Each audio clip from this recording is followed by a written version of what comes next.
Today I will be making this McCall's vintage pattern. This is my first true pattern, non-reproduction, and it is supposed to be easy patterns. So it is McCall's pattern 9458, and this is also a new adventure because the size is a bit small for me, bust 36. I'm gonna have to enlarge it, so that's a whole even bigger part of the project that I've never done before. So these are all of the options that you can make with this pattern, and I will be doing option E with sleeves, so it's going to be kind of a cross of patterns, which funnily enough, the person who owned this previously wanted to do the exact same thing. They also preferred the E design, but they wanted sleeves.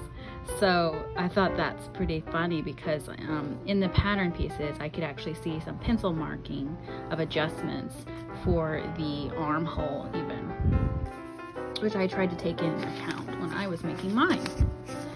Okay, so this is the back of the pattern, and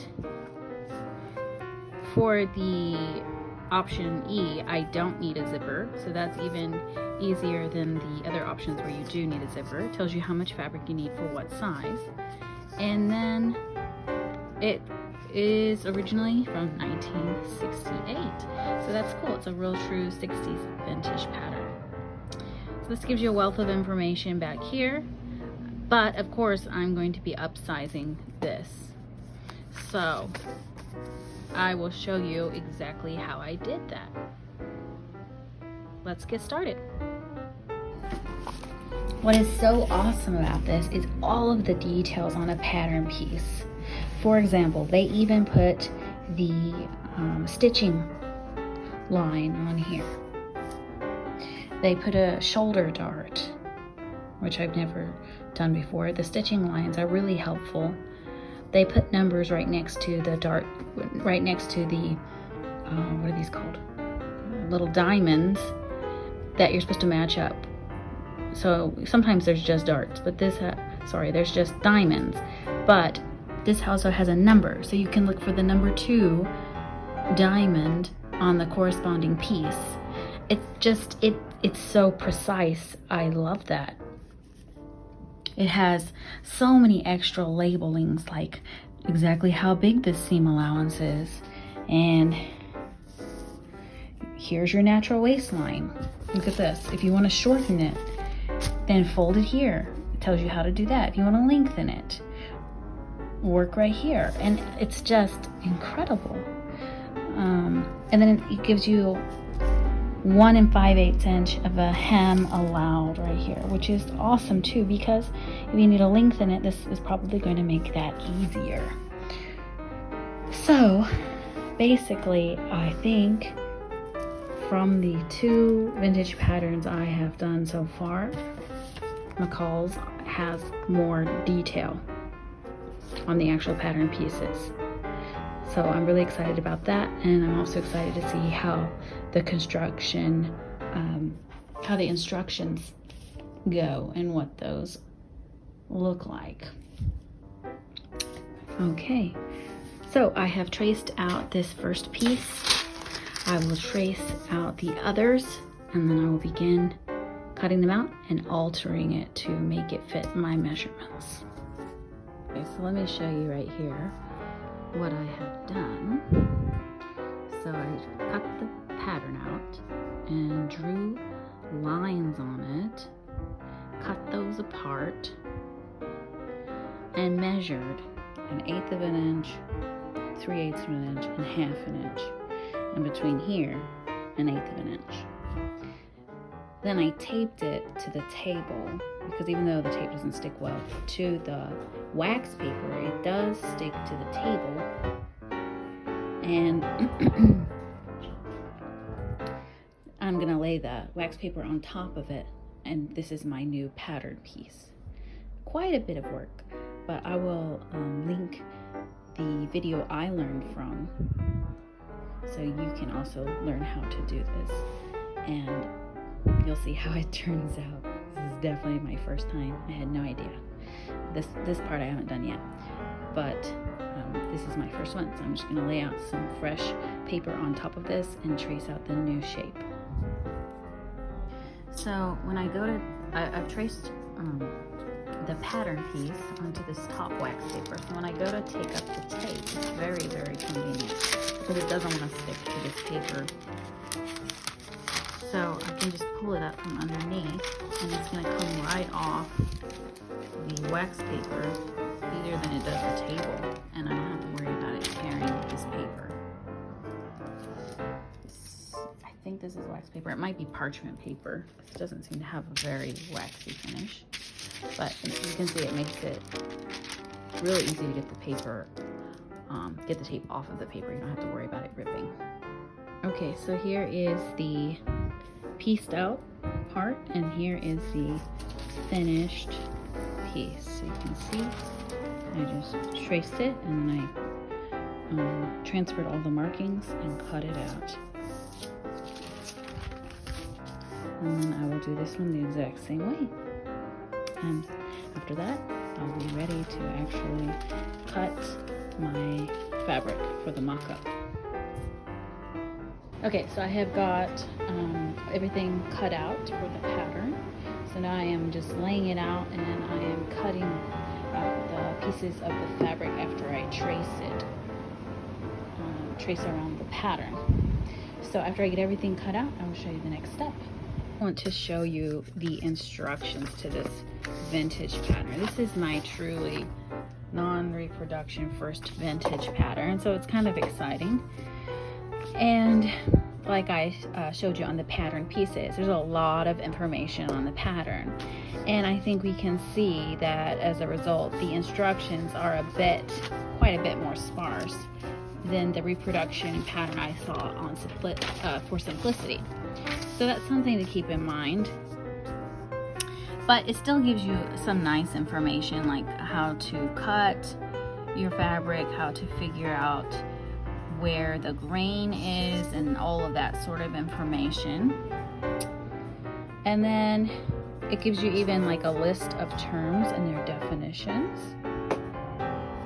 and it shows you all the pattern pieces that you should have.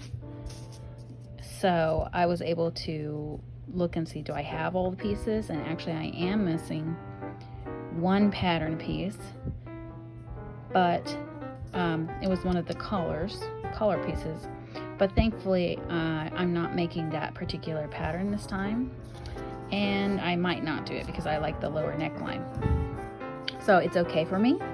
But that's something to know. Even if the seller thinks all the pieces are there, when you actually do the check, they might not be. Okay, and so it has your step 1, or it has just the general information, and then your step 1 to check the pieces, your step 2 how to lay it out and cut it, which I actually did follow this time. We should look at this.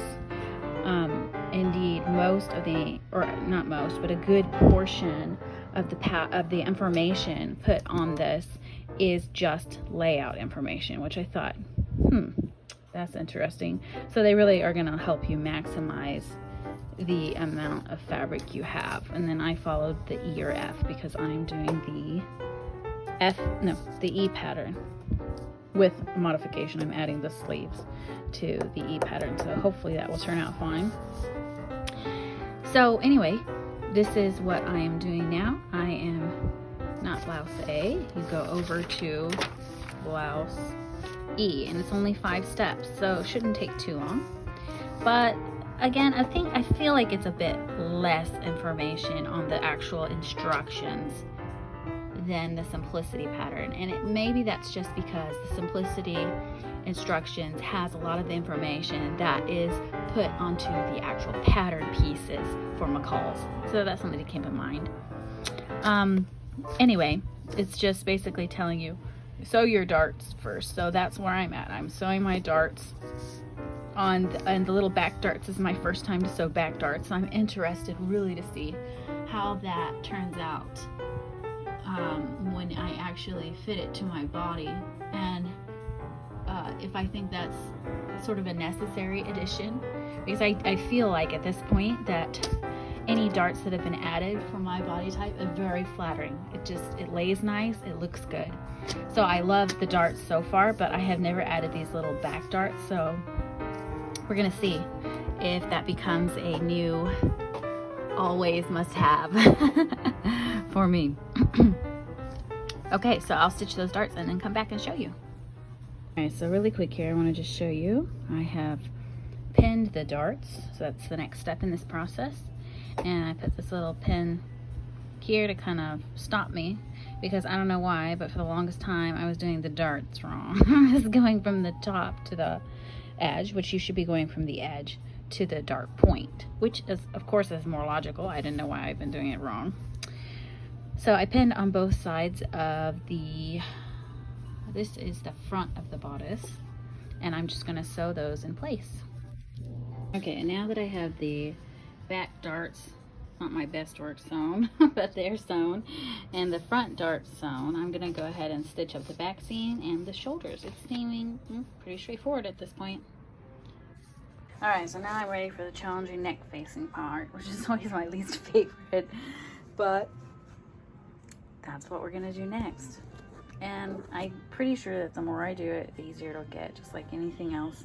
But it's definitely intimidating. But it's okay because this is a mock-up anyway.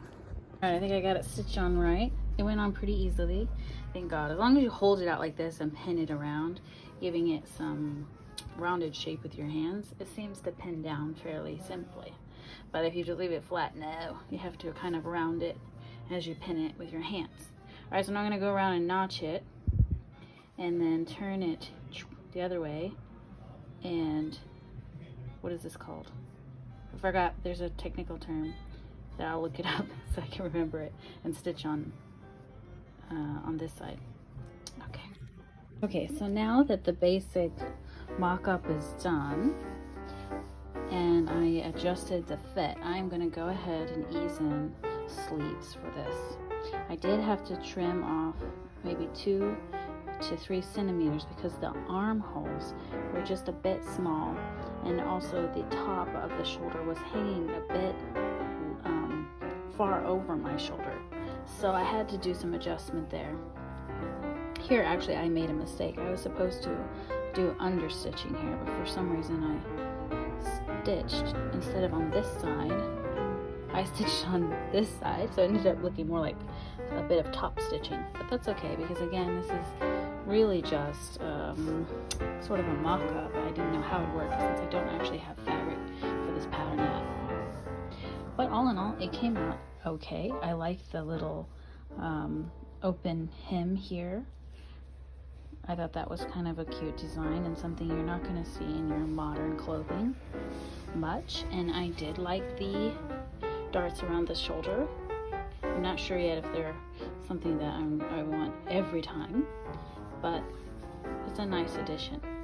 So I'm just going to ease in the, like I said, I'm going to sew the sleeve together right here along this edge. I'm going to leave a bit of space for the hem of the sleeve. I'm going to stitch all the way up here, and then I'm going to start to ease these sleeves in, and that's that. This pattern will be finished. Okay, so I hemmed the bottom of the sleeve and I sewed the sides together, and I went ahead and did a zigzag stitch to try and finish the edge. So now I'm just going to turn it right side out, and believe it or not, the more you do this, the easier it gets, and the faster you can get at it. So this fabric isn't the highest quality, but it's okay. This is very cheap. So I'm gonna just do a stitch right across the top, maybe half an inch in. So I can, maybe I'll do 2 lines and then gather it and just fit it into the armhole. And go from there. So I sewed a line all the way across this top edge, and I pulled fold it to help ease the sleeve into the armhole. So after I get that done, I'll show you the result.